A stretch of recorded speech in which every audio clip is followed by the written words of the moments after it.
Greetings, my name is Dan Sabo.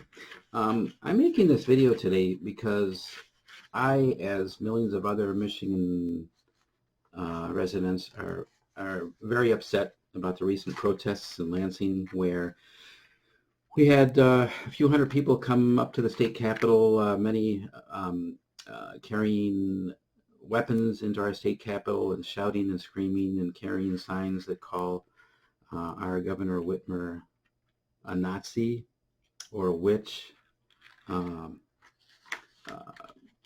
totally uncalled for, because these folks feel that she does not have the authority to declare a state of emergency over the coronavirus pandemic. And the reason why many of these folks are so angry is because of the leadership in the Michigan House of Representatives and the leadership in our state Senate. Our state Senate and our House are controlled by Republicans, and we have a Democrat governor. So these folks are basically outright lying to the people and telling people across Michigan that Governor Whitmer does not have the authority to declare a state of emergency for the pandemic. I'm here to prove to you that she does have that authority, and I'm going to be proving it by using 4 articles, 3 of which I downloaded from the State of Michigan website. I've got them right here. The first one is the Emergency Powers of Governor Act 302 of 1945. I have it right here. Anybody can download it and read it for yourself. The second thing I downloaded was the state constitution with regard to continuity of government in emergencies. And the third article I have is the Emergency Management Act, excerpt Act 390 of 1976. This is primarily the recent article that the conservative Republican leadership in Lansing is using to tell people that Whitmer is a tyrant, come to Lansing, bring your guns, protest, whatever. Okay.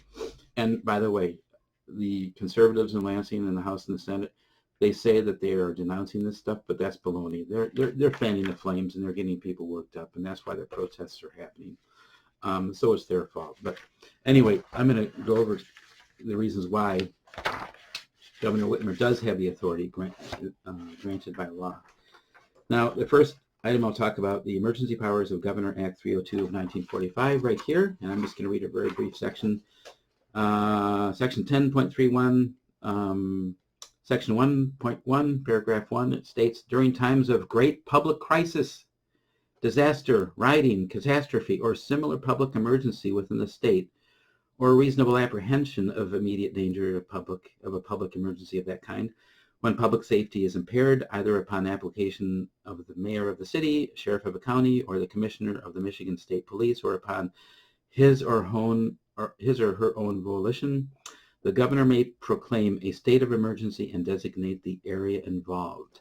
So here it is. This is very broadly written, and I would say that a pandemic which kills people and has killed thousands of people so far in the state in the past few months, I would call that a great public crisis, disaster. I think a pandemic fits, okay? So this clearly gives her that authority. Now, secondly, early on, these Republicans were up in Lansing were saying things like, well, the Michigan Constitution doesn't grant her those powers. Okay, well, here's the state constitution, okay? Section 39, continuity of government in emergencies.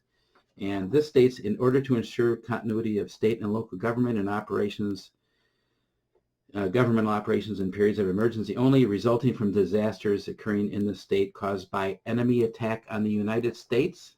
What this says is that if we're at war and we get attacked and people in our government are no longer able to perform their duties, it gives legislatures the power to confer temporary powers by election or appointment to fill those spaces.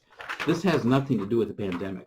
So the Republicans are trying to use this to say that Whitmer doesn't have that authority, but that's bullshit. This doesn't negate Whitmer from having that authority, because the state constitution also grants legislatures to draw up laws like this. This has been law since 1945. and Republicans in the House and Senate, I suggest you read it if you're too dumb, or find somebody else who can read for you. Okay? So, now, if it's true, if they're going to use this argument that this does not confer powers on the governor to declare a state of emergency, then how do they explain this? This is an article from the Detroit Free Press, July 23rd, 1967, and I'm going to read it for you. This is the time of the Detroit Riots. It says right here,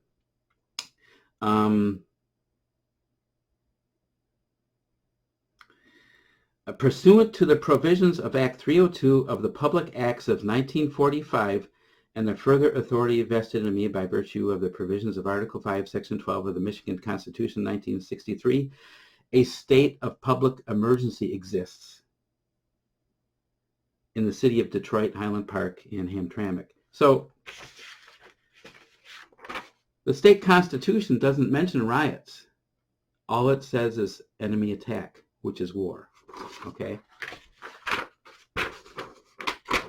If it's true that Whitmer doesn't have the authority under this article, then how do the Republicans explain this? Romney declaring a state of emergency during a riot.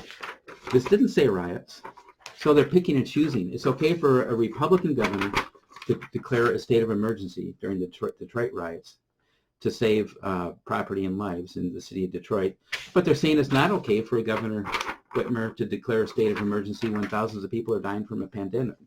So they're trying to have it both ways, and this is bullshit too. This is more bullshit from the state of Michigan leadership in the House and the Senate. So they realized that this wasn't working out very well for them because of that. So what they did finally is that they went on to Emergency Management Act 390 of 1976, and this is where they're making most of their political hay lately. And I'm going to read to you Section 30.403, responsibility of governor, executive orders, proclamations, and directives. Section 3 says, the governor shall, by executive order or proclamation, declare a state of disaster if he or she finds a disaster has occurred or the threat of disaster exists.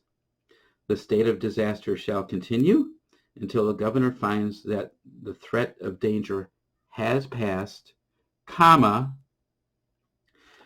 the disaster has been dealt with to the extent that the disaster conditions no longer exist, comma, or, comma, until the declared state of disaster has been in effect for 28 days.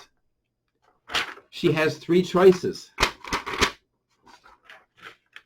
What this says is that she can declare a state of disaster for as long as she seems fit. And if she declares the disaster over, what this says is that after the disaster is declared over by the governor, then it expires in 28 days. This does not say, it does not say that the governor only has 28 days to declare a state of disaster and keep it in effect for 28 days, after which she has to get permission. This does not say that. There are three choices. I'll read it to you again. The state of disaster shall continue until the governor finds that the threat or danger has passed, comma, the disaster has been dealt with to the extent that disaster conditions no longer exist, which it has not been, comma, or until the declared state of disaster has been in effect for 28 days. So why are the conservative members of the Michigan House and Michigan Senate up in Lansing, why are they doing this? Why are they misleading the public? Well, the reason why they're doing that, and there is a very, very small grain of truth into what they say. They're bringing up parts of the law, the 28-day situation, but they're manipulating the meaning of the law, and they are not interpreting it properly. And they know they're doing this. They're lawyers. They know how to play the game. They know exactly what they're doing. They're doing this because they're trying to whip up fervor and mirror President Trump's wishes.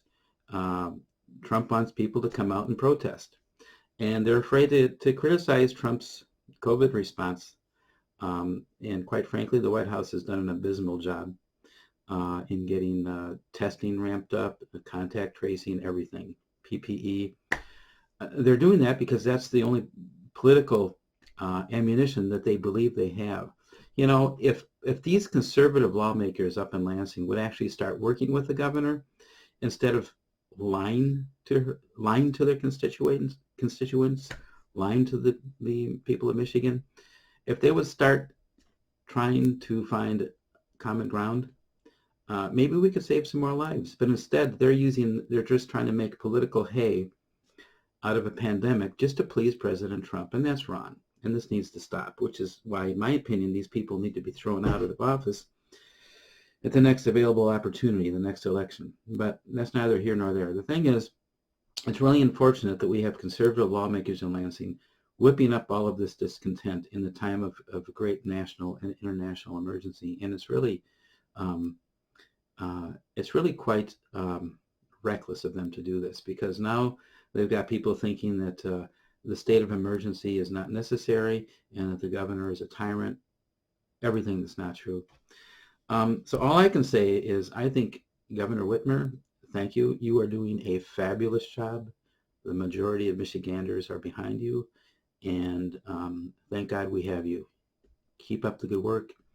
And to Lee Roberson Chatfield, the Speaker of the Michigan House of Representatives, and to Senate Majority Leader Mike Shirkey, start telling the truth. Stop manipulating the law. Get on the bandwagon. And if you want to open up Michigan's economy fast, then help by demanding more testing from the Trump administration. Get a contact testing, contact tracing plan in place. Try to get more personal protection equipment for our valued healthcare workers. And stop playing these shenanigans, because quite frankly, the people of Michigan are fed up with people like you. Thank you very much.